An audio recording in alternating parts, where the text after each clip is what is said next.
Over the summer, I had the chance to edit full time for about 3 months. And in this video, I'm going to be going over what I did over the summer editing. And I also will be talking about if I did this over again, what would I have done differently? Without further ado, let's start talking about the beginning. So for those that don't know, I've been editing almost professionally for about a year with JoJo Josiah. I started working with him around September of 2023, and since then I've been only working with him consistently. Now during this time I was in school and I had an IRL job, so my time to edit was very particular. So I couldn't get as much work done as I wanted to, but I was able to get by. I was able to get one video a week, and that was something I was really proud of given my hectic schedule. This is pretty much the recipe for like the entirety up until about May of 2024, where I was out of college. I was about to leave my IRL job and I was like, you know what?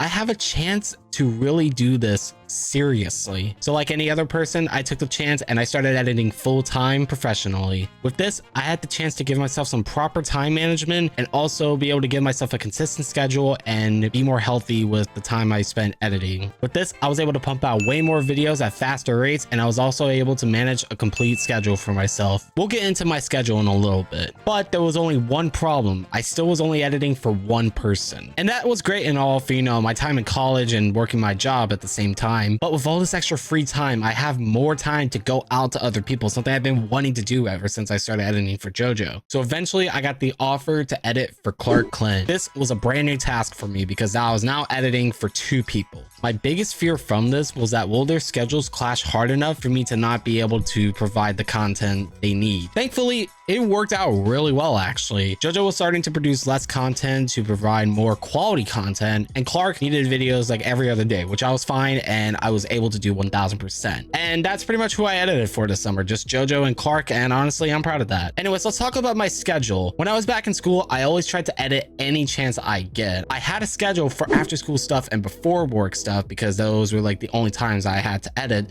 so I had to be very careful about that. With this, I had almost like a full week to plan on my editing. So this is the schedule that I found helped me the best. I'd wake up usually at 11, you know, I do breakfast, get my normal routine done, and then at 12 I'd start to edit. Usually what I found helped me was I practiced editing a short for my YouTube channel. I usually considered that as, you know, like practice, warm up, that kind of stuff. And then after that, I started with whatever client needed the video done the quickest. I then would edit from about 12 to maybe 3, you know, take a break, go eat lunch, then I come back and then I finish at about 5:30 or 6. I always try to tell myself, you know, don't over edit yourself. Find a time to be able to stop your editing, and if you need to absolutely work later than intended, do that. So that way I wasn't overworking myself and then later on, you know, freak out that I have to get stuff done because, you know, now I had a lot more time to do it. And that is pretty much the schedule that I had. And my work days would always be Mondays to Fridays. My weekends I can edit, but I like to keep my weekends open, you know, just in case of family stuff or, you know, like stuff for myself. I need time for myself.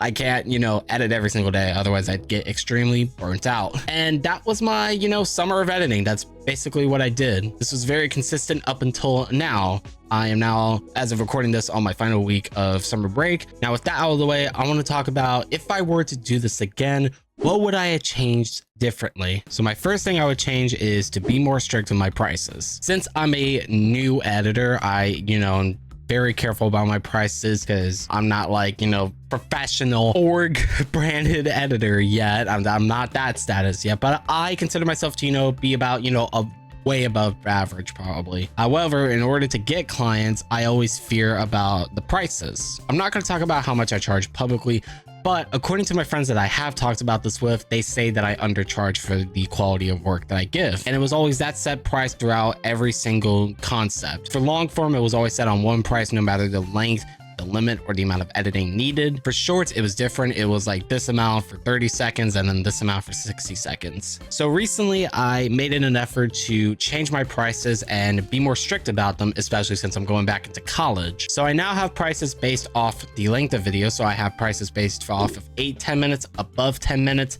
and then 20 minutes. Same goes for shorts as well. I know that my prices are going to change in the future with how better I get and, you know, how many more clients I get, how much bigger clients I get. That's something I'm going to be, you know, trying to work on and improving on a lot. Second thing I would change is to eliminate more distractions from me. Something I always had the habit of was to always have my phone around me at all times when I'm editing. And sometimes, not a lot of times, but sometimes I'd be tempted, you know, if I feel my phone vibrate, I reach it and, you know, text it, and then I end up going in a rabbit hole and wasting a lot of time on my editing. I changed it so I can have my phone behind here so I can reach it, but I also not know there's a notification or not. And that didn't really help much either. What I recently did that helped me a lot was I actually have my phone all the way on the other side of my room.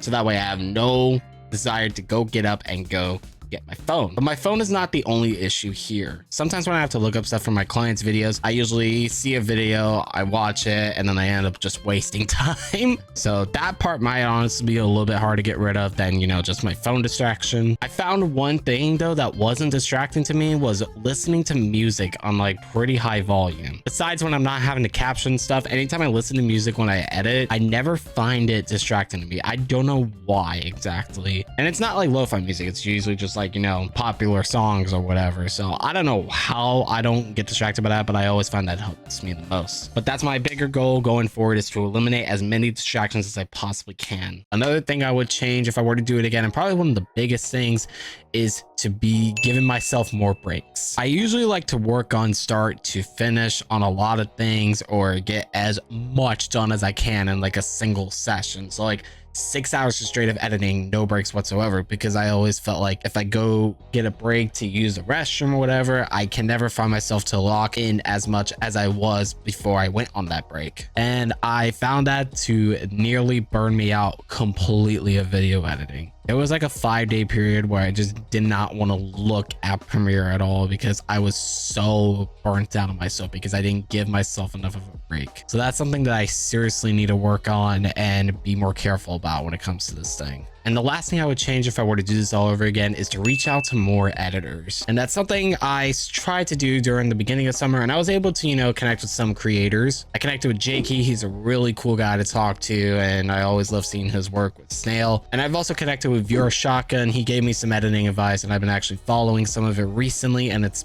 helped me a lot. So huge shout out to Shotgun for that. I also want to reach out to, like, you know, like big editors, you know what I'm saying? Some people like Mia, for example. I don't know if you guys know who she is, but she's someone I would love to talk to, you know, about editing and all that stuff. Branch out and, you know, talk to more editors, more creators, just about, you know, the experience and what I could do to get better, you know, maybe even take some classes. Honestly, I'd be willing to pay for some editing classes, not overpriced classes, let's be for real. There's so much that I've accomplished this summer, not only in my editing, but also in my IRL brand as well. Some of y'all may not know this, but I actually did my first ever video shoot that was completely produced and funded by me. It's called Understanding. If you guys want to go watch it, it's on my Shot by Tanks channel down below. And that is a huge step in my video production era of my Shot by Tanks brand. There's so much that I accomplished this summer, and I'm so incredibly proud of myself for that. Even though I've had some bumps along the way, I will never forget the summer of editing, and I hope that